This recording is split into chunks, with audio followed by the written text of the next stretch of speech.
You know that palm oil industry plays significant roles in the Indonesian economy in terms of export. We are the second largest export earnings, and then also we create employment opportunities about 4.2 million directly and 12 million indirectly, and then also we now the use of palm oil not only for the food and for the industry, but also for the biofuel, for the energy. So that also, I think in the future will be more important, the use of biofuel, palm oil for the energy.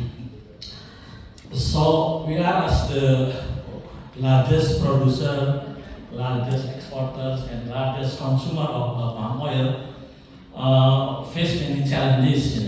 One of the challenges that we face is that there are many restrictions in terms of the trade of palm oil, especially come from the European Union. And then one of them is that recently the EU issued the regulation, the so-called EU deferred regulation, and that from the trade perspective actually is a kind of non-tariff measure or non-tariff barrier for the trade of palm oil into EU. Although the motivation is actually more of the like environment, biodiversity, climate change, so on and so forth. So, but that I'm going to talk later about that. Now, why then smallholders is important? That is because around 38% of the production and around the 38 of the areas and the 35 of production of palm oil in Indonesia come from smallholders. Smallholders here meaning that someone who has less than 25 hectares of the land of the oil palm plantation. So there are many, as mentioned before, 2.8 million smallholders in Indonesia will be impacted by this regulation if they cannot comply with that EU regulation.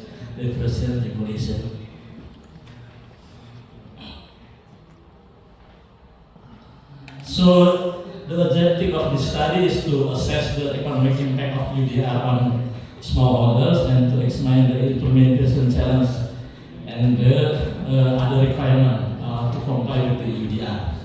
So what is UDR basically?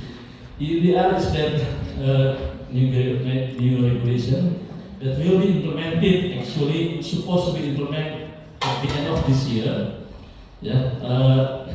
But the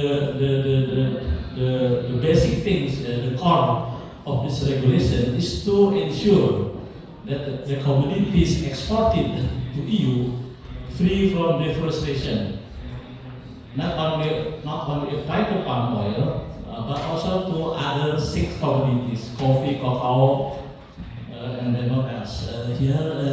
Rubber, beef, and soybean.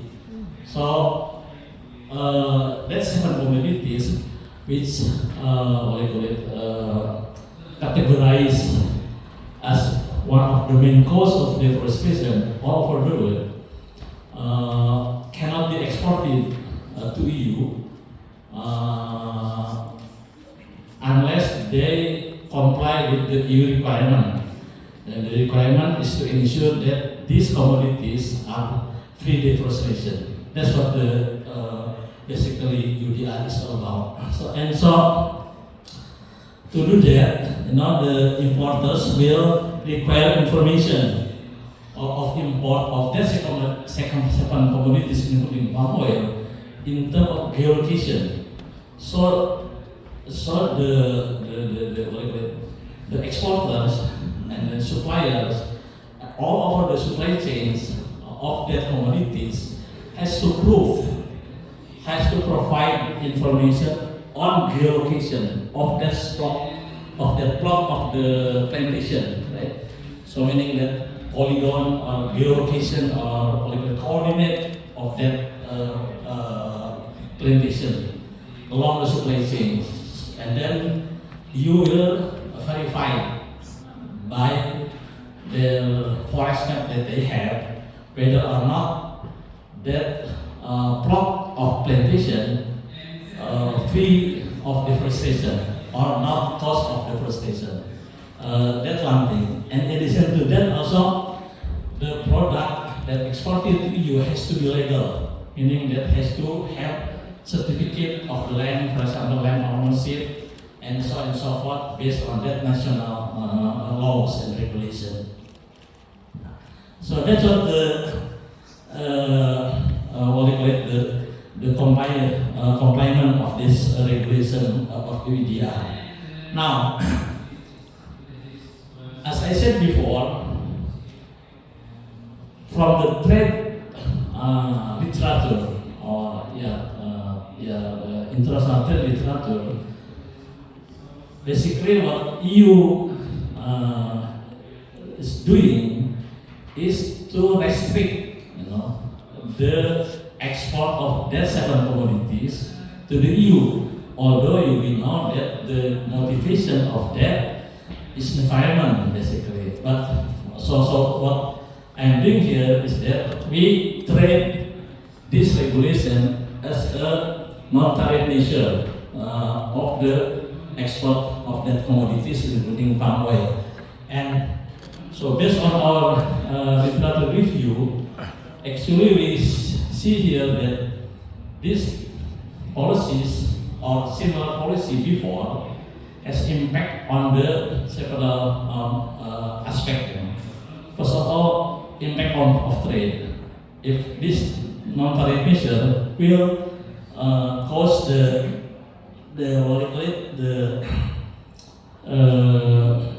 significant drop in terms of the export, of course, and also in terms of the prices, if you look at that literature. So, in addition to that, usually the trade restriction that impose all the commodities also will cause the smallholders who cannot comply with this regulation to be the lowest, as compared to the largest or the large companies, as compared to the smallholders. So this is what we can see from the review that exclusion of smallholders along the supply chains will happen if this regulation will be implemented. This is what we see from the previous study and policy that imposed either by the government or by the private.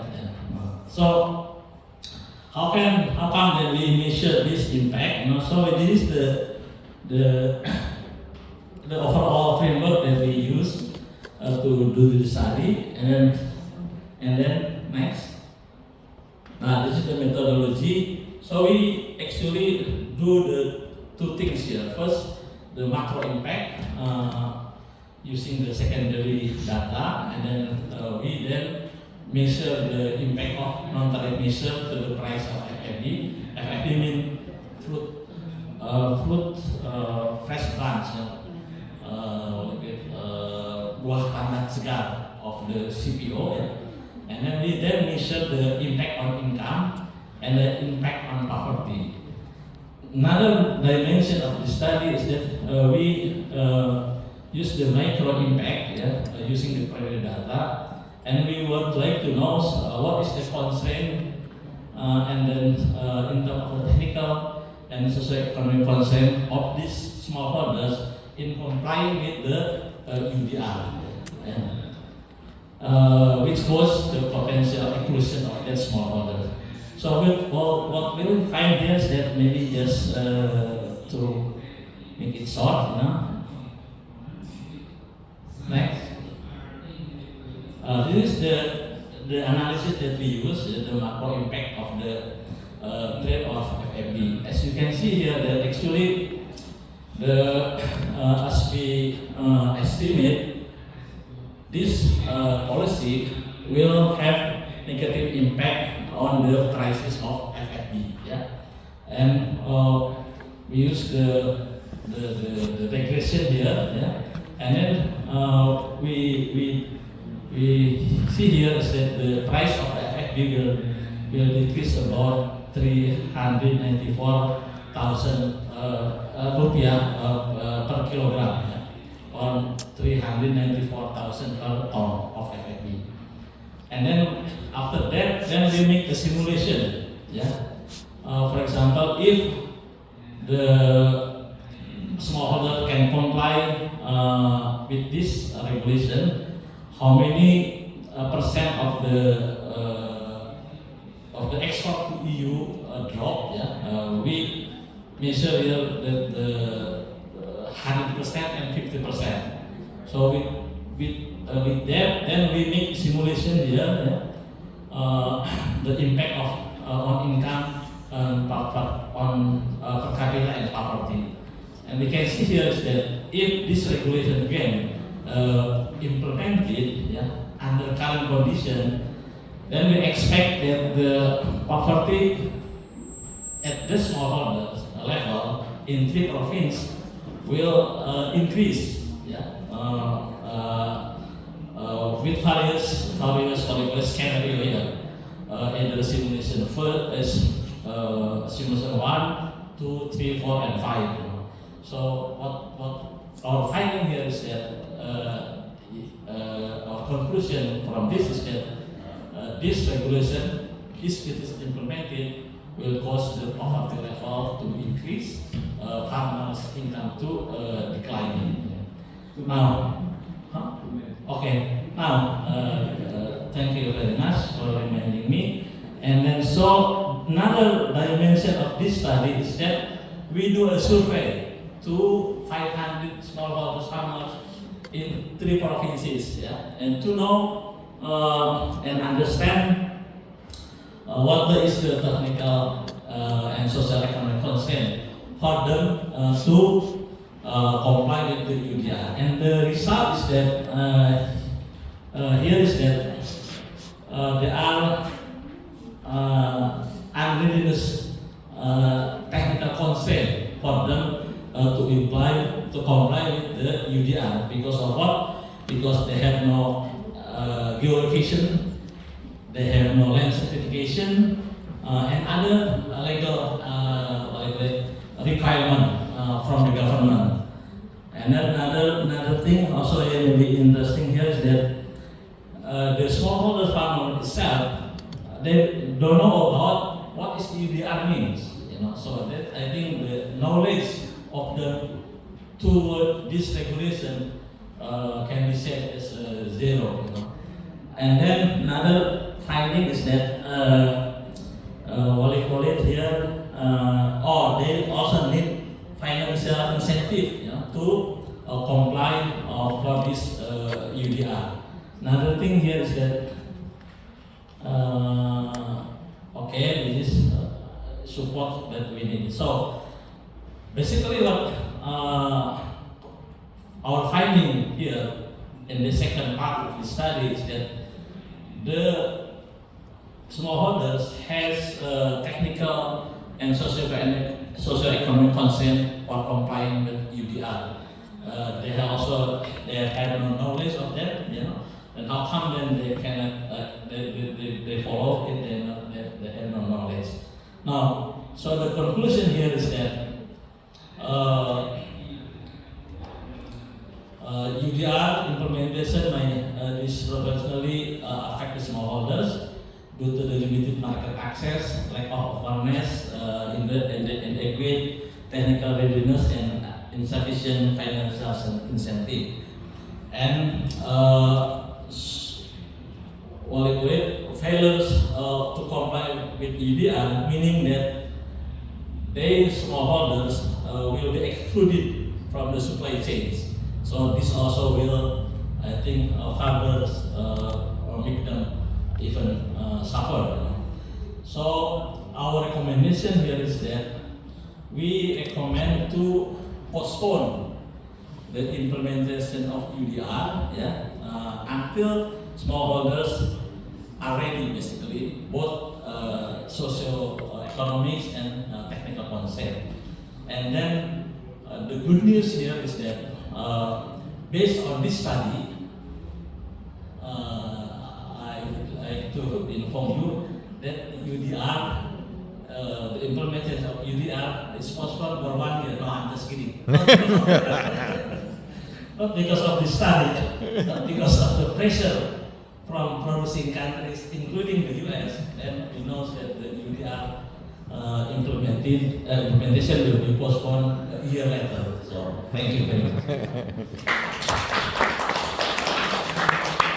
Thank you so much, Pak Fadil. Is there any questions? Yes, go ahead. Thank you for your presentation, Pak. My question is just simple. Like when you said smallholders, business needs to be ready before the implementation. What do you mean by them being ready? Like, what should they do? Like, what should they do to be ready? Yeah, they have to be ready in terms of, for example, providing information on their geolocation, right? And then to be able to provide the geolocation, they have to have like a at least smartphone, that can be given to the traders, and then to the suppliers, and then finally to the exporters of that commodities, right? And also there is additional cost to comply, right? Which is in that case they have no resources, to provide that kind of information. Another thing is that, as I mentioned before, that smallholders has to be legal. Legal meaning that they have land ownership, right? Now I think the majority of the smallholders do not have land ownership, land title. So they have to also to provide that information, right, along the supply chain. So if not, then they cannot sell the FFB to the mills, to the mills, right? So then if they cannot sell the FFB, the fresh fruit branch to the FFB, they don't have an income. So they have to comply all these things before they can sell the FFB to the supply chains of the palm oil. Okay, one more question. This one, you already have too many questions. Assalamualaikum, thank you very much for the presentation. My question is, how it is possible that Indonesia will be able to delay or postpone the implementation of this regulation? Actually, the decision to postpone has already been decided by the EU, as I said before. Now, I think last week, EU, 2 days ago, even 2 days ago, 2 days ago, the president of EU, proposed or call for the plenary parliament session, and then the plenary parliament session will decide to postpone this, but because of the largest coalition in the EU Parliament, which is EPP, which is the president of the EU right now, has the majority of the vote in that, then I think the Parliament will approve that proposal. So it is postponed already for 1 year. 1 year. Because that's why I said before, because of this study. Okay, thank you so much. I think because time is kind of like limited, maybe if we have a extra time after 3 presenter. Adding a question, because I got a news from also the United States that the president of the POTUS, the Biden, also received the letter for all the congressmen. Yeah. They want to postpone it. Yeah, Okay, that's good news. Alright. One of the reasons why they postpone, because I think they're threats, because you maybe are not afraid of other countries, but if US says something, then I think they have to listen. Okay. Thank you so much, Darian. Round of applause. Okay, so for the next presentations, it will be from Pertamina, Pak Fauzan